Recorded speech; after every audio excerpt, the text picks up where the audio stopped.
मेरा नाम नसर अब्बास है। मैं वैसे टीचर नहीं हूँ, सिर्फ मैं वैसे पता चला था कि आप आ रहे हैं, मंडी बहुत दिन से मैं यहाँ पे आया हूँ। मैं वैसे बैरून मुल्क में होता हूँ।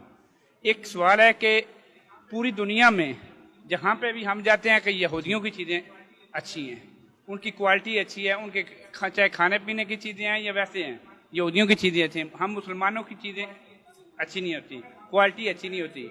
अगर मैं यूरोप की बात कर रहा हूँ, पाकिस्तान में तो इतनी नहीं है यहूदियों की चीज़ें, वैसे ऑल ओवर द वर्ल्ड की बात कर रहा हूँ।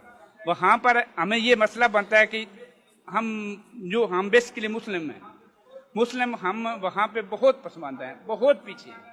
अगर कोई गलत काम कर रहा है तो वहाँ पे मुस्लिम होगा, ईसाई भी नहीं होगा, मुसलमान होगा पीछे। ये मसला फ़लस्तीन का तो बहुत दूर की बात है, कोई मुसलमान जाके इकट्ठा हो जाके स्ट्राइक करे या कोई वहाँ पे एहतजाज करे। सिर्फ मसला ये कि हम मुसलमान थोड़ा तरीका बता दें हमें कि हम इसके लिए क्या पूछा। इसी बहाने चंद और बातें कर जाऊंगा आपसे।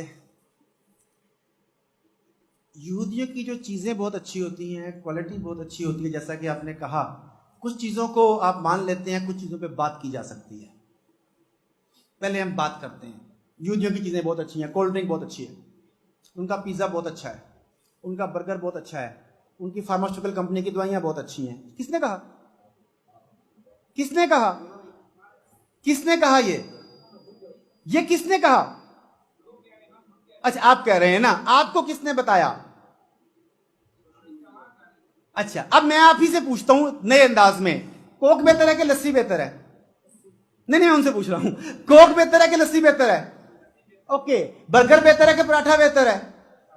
अच्छा, पिज्जा बेहतर है कि कीमे वाला नान चंगा है? जी, मैं आपसे पूछ रहा हूं। मैं अभी आगे जाऊंगा, मैं पहले सिर्फ यस नो, ये चीजों में से कौन सी चीजें किसकी बेहतर है? ओके, अब आते हैं फार्मास्यूटिकल इंडस्ट्री, जिसे फार्मास्यूटिकल माफिया कहा जाता है इस वक्त, जिसकी दवाइयां और अब आपको वैक्सीन भी जबरी लगाई जाएगी, जो सारा कुछ होगा, ये एक माफिया है।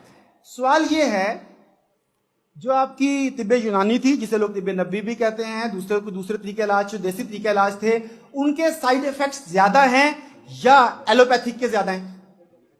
तो आप मानते भी हैं कि वो नुकसानदेह है, लेकिन आप प्रोपेगेंडा का शिकार हो गए। अब ये प्रोपेगेंडा कैसे काम करता है, this is much important to understand. हम कई हदीस में, रवायात में पढ़ते हैं, कुछ लोग डिबेट भी करते हैं, लेकिन हम लफ्ज को लेकर चलते हैं दज्जाल के ऊपर। दज्जाल निकला दजल से। दजल कहते हैं झूठ को, झूठ कहते हैं फ्रेब को। वो कहते हैं कोक खुली, खुशियां खुली। क्या ये दुरुस्त है बात? वो कहते हैं ड्यू खोली, डर के आगे जीत है। ओहो, वेरी गुड। चॉकलेट का इश्तिहार आता है और साथ लव के सिंबल बने होते हैं। जहां ममता वहां डालडा है। ये ममता और डालडा का कनेक्शन क्या है, मुझे बताइएगा जरा क्या है? ये है वो दजल, ये है वो झूठ, ये है वो फ्रेब, जिसके जरिए हमारे ज़हनों को मुसख्खर कर लिया गया। मैंने आपको बताया था पहले, शायद आप उसको बैठे थे कि नहीं, कि वो चाइनीज फिलोसफर का call, power perceived, power achieved. उन्होंने अपनी बर्तरी का ऐसा सिक्का हमारे ज़हनों पर जमा दिया, हमने आंखें बंद करके मान लिया कि इनका निजाम ठीक है, डेमोक्रेसी ठीक है, इनका निजाम है। हमने आंखें बंद करके मान लिया इनका तरीका इलाज ठीक है, क्योंकि ये ठीक हो गए। हमने आंखें बंद करके मान लिया कि इनका तर्ज जंग ठीक होगा, अपने लोग जंग सीखने के लिए वहां भेजो, क्योंकि उन्होंने हमारे ज़हन पर यह सिक्का बिठा दिया। हमें उनकी गुलामी से निकलने से पहले खुद को ज़हनी गुलामी से आजाद करना होगा। हमें उनके हर कदम के ऊपर, उनके हर स्टेप के ऊपर सवाल उठाना होगा, और यकीन मानिए आंखें खुल जाएंगी आपकी। आपका बहुत शुक्रिया, आपकी वजह से मुझे बात करने का मौका मिला, वरना ये बात मैं कैसे करता।